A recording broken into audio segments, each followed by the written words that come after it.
Ladies and gentlemen, good morning. Welcome to another video from the Restoration Show. This is Lewis.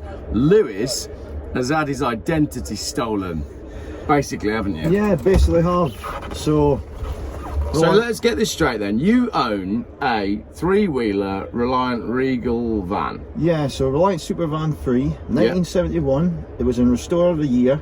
It got to the finals, didn't quite make it there. So it's at the show here. Not this time. Not this time, but before. It was before. Restorer of the Year. It's looking immaculate. Yeah. It's wearing its proper number plates. Yeah. It's a show car. It's been restored. It's on the stand. What happens next? What happens next is about a few months later, I get a letter saying that I'm no longer the registered keeper. So the DVLA sends you a confirmation that ownership is changing. Yep. And you go, what? It's out there. Well, that's what I did. I picked up the phoned them and went, what's happening with this? The van's in the shed. I've got my name put on it. It's not going to be sold. And I said, oh, but V5's been sent in. Which I said, can't be. It's still in my drawer. So someone has somehow got to the DVLA and claimed ownership of your number plate. Then it gets changed. The number plate gets somehow assigned to a trike, a custom-made black trike instead of your blue Reliant Regal. Yep. The DVLA then writes. You then go to the DVLA and say, "Hold on a minute, right? This is my van. Yeah. The trike is the fake, the imposter." You then send them all the proof with a letter from the owners club confirming that your car is the real one. Yep. They then send you a letter saying, actually, we think the trike is the real one. Exactly. And then, if I could summarise, they say, after many more letters go backwards and forwards, that the trike has the correct identity, and if you want to register your van, you can, but it needs to be on a Q plate because the other guy has now got your original car. Basically, so what they've at the moment came to the conclusion is that I do have the genuine van. However, because I've put a little plate on the chassis, that means I'm entitled to a Q reg. So, because the bit beneath where your VIN plate sits was rusted out, and you replaced that, and people do reproduction VIN plates. I mean, it's a common thing. It isn't. It's a like-for-like repair. So it's no modification. Exactly. You haven't changed anything. You've just repaired the bit that the VIN plate sits on, and then you've riveted a new VIN plate, a new reproduction VIN plate to it. So no changes. No change. That means that you've fundamentally changed the structure of the car, and therefore it has to be registered on a Q plate according to the DVLA. Yeah. Wonderful. It's just so bonkers. But the thing that is so confused about it, and I think it's actually confusing for them as well. Fair enough, they're getting paperwork from myself and people about the van, but I don't think they're actually fully understanding the situation of what it is. Because Reliant trikes, as they're known, are such a confusing area. Well, they would be, because they are they made on space frame, or are they made on Reliant chassis? They're usually built of a space frame, home built in the garage, and Reliant axles sometimes used in them, hardly ever engine. Yeah. It's barely. So you couldn't call it a Reliant, because the front end is motorbike, the back end might be a Reliant axle, the engine could be anything, the gearbox could be anything, and yet in this case they've turned around and said he's got the real McCoy. Because that's where I think the problems happen. They've maybe looked it up, and to anyone that thinks of a Reliant, the first thing comes to mind is three-wheeler. Yeah. Film this extra bit at the end, right? And I'll drop it in the video, because Lewis has put together the Idiot's Guide to Reliant Trikes, as you can see there, and it's brilliant. So what we have at the top there is a homemade custom Reliant that is wearing the identity of a Reliant, and then at the bottom we have the proper Reliant, and on the back as well we have, this is another vehicle wearing a Reliant's identity. In 1978, Reliant only produced the Mark I Robin 850. So the Mark I Robin 850 you can see at the bottom, but the vehicle at the top is wearing the identity of a Mark I Robin 850. So the differences are quite stark. I love your Idiot's Guide to Reliant Trikes. That is superb. Well, I thought it was fine, simple and easy to explain to them as well. Or anyone. And have you sent that all to them? And, oh yeah. Every bit of paperwork that I've got, I've sent to anyone that's been dealing with the case, basically. Right. So MPs and anyone else. Back to the main video. And I think, as I told them, I've about 30 of these at home. Yeah. So I know what I'm on about. Yeah. But I think to somebody else, they maybe don't really know them inside out, and they're kind of getting confused that every three-wheeler isn't just a Reliant. Yeah. And this has been going on for 18 months? Oh, about that, yeah. So how long have you not had, because you effectively don't have access to that vehicle because it's got no number plate, so you can't legally do anything with it, and that's been on for 18 months? Yeah, October 2022. It's been off the road, sitting in garages. It gets moved about now and again, but it's just effectively doing nothing.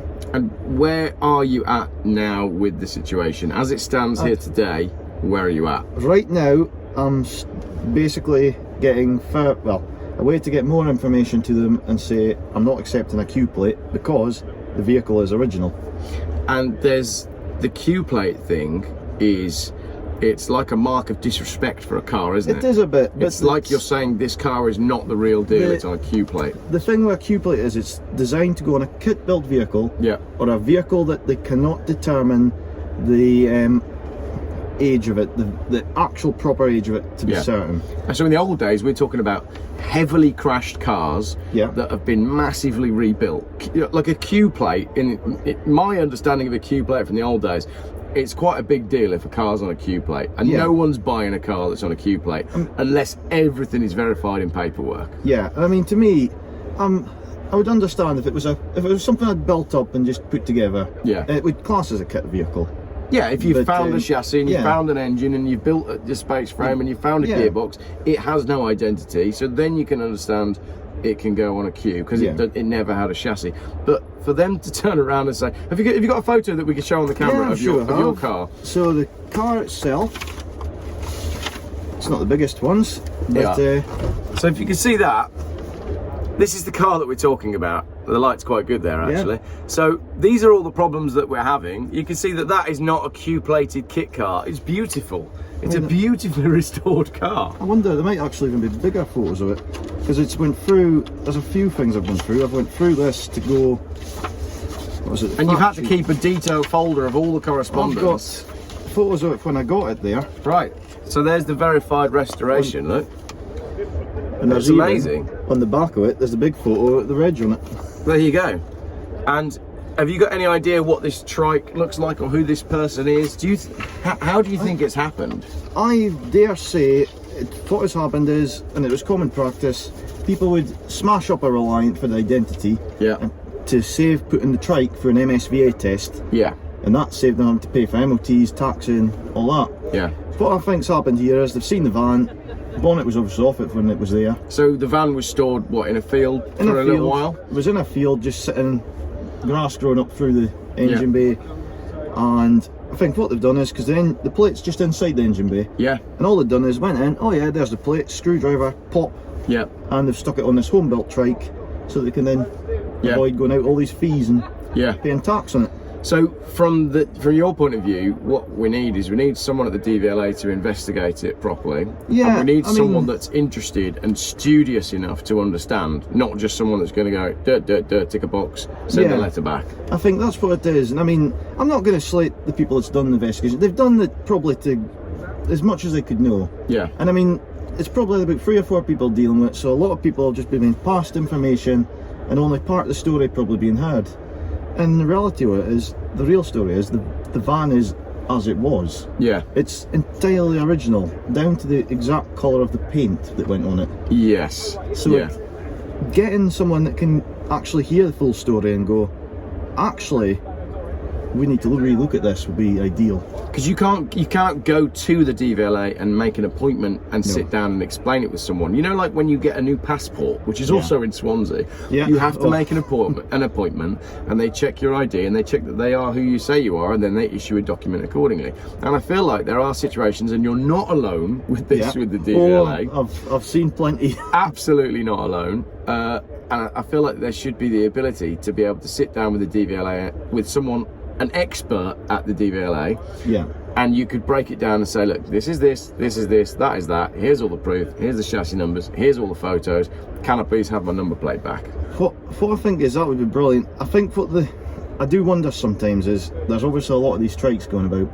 Yeah. If they deal with one of them, does that mean it opens a can of worms for them that they have to now deal with all the others? It may well do. It may well do. Potentially a reason they don't want to process this and actually deal with it. But the other side of that is which community needs protecting in terms of the heritage and culture of the country? Is it the people who are restoring things back to absolutely factory standard, or is it the people that are taking an axle and a gearbox and an engine and sticking a number plate on it and riding around with exactly that metal flake paint?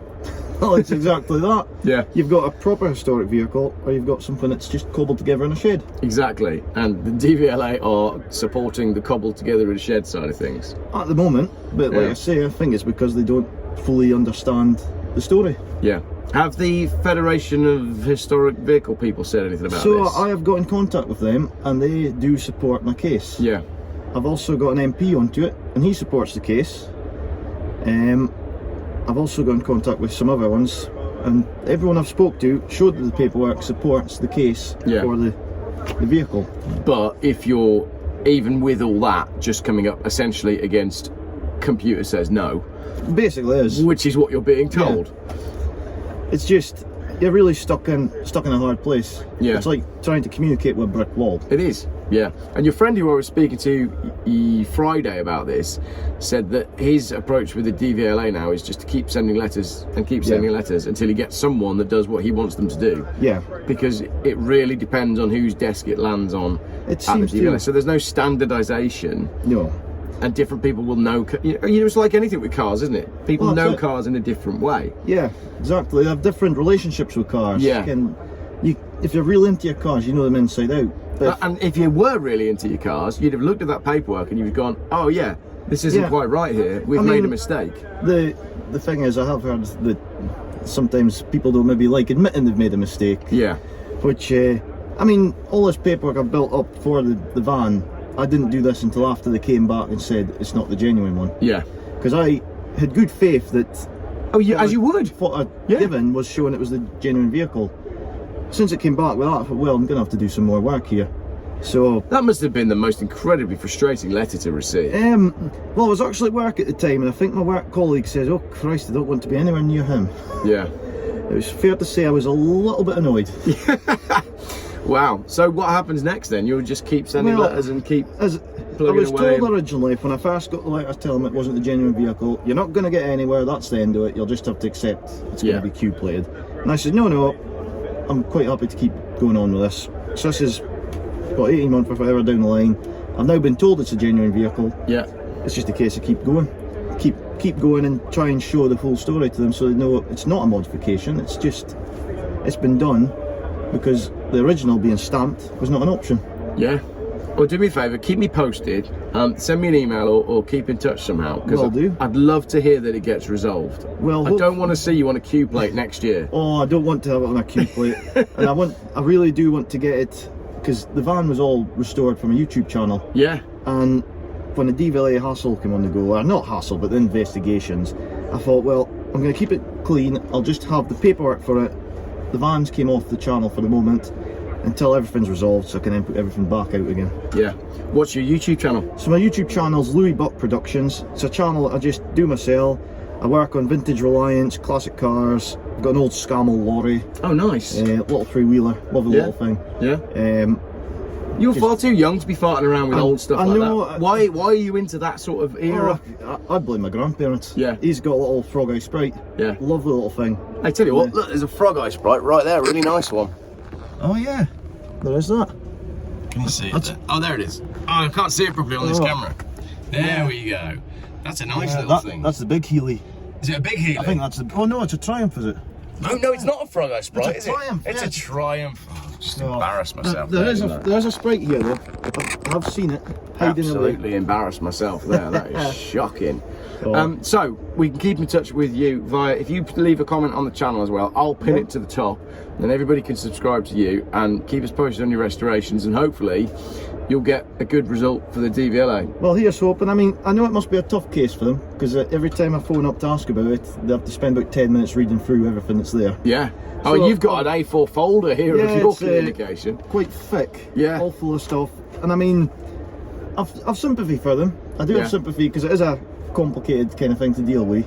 So I'm happy to work with them in it as well. Yeah. I'd be quite happy if they wanted to talk to me and have a proper conversation. I'd be happy to speak through and try and help out. You'd probably love to actually have a proper conversation Oh, with them to I'd quite like to it. put it all straight, but I it's mean, virtually impossible to do that, It isn't it? is that, and I'm fussy with my cars. I'll actually dig into the history, and if something's not right in it, I like to call it out and say, "Oh, that's not right. I want this changed." Yeah. Because at the end of the day, it makes sense. Yeah, it does. Yeah. Well, there you go. Keep in touch with Lewis's channel. In the comments section, you'll find it. And if I hear any more, I'll let you know. Cheers for that. I think the whole thing's shocking. I really do. It is a bit. I mean, I can understand from their side. It's probably a quite confusing case. Being, like I say, freewheelers and everyone just thinks Reliant. Yeah. But at the same time, if you properly understood it, you would see the right side of it. Yeah, you would. All right. Thank you very much, everybody, for watching, and hopefully we'll find out some more about this soon. Well, another 18 months. Another 18 months.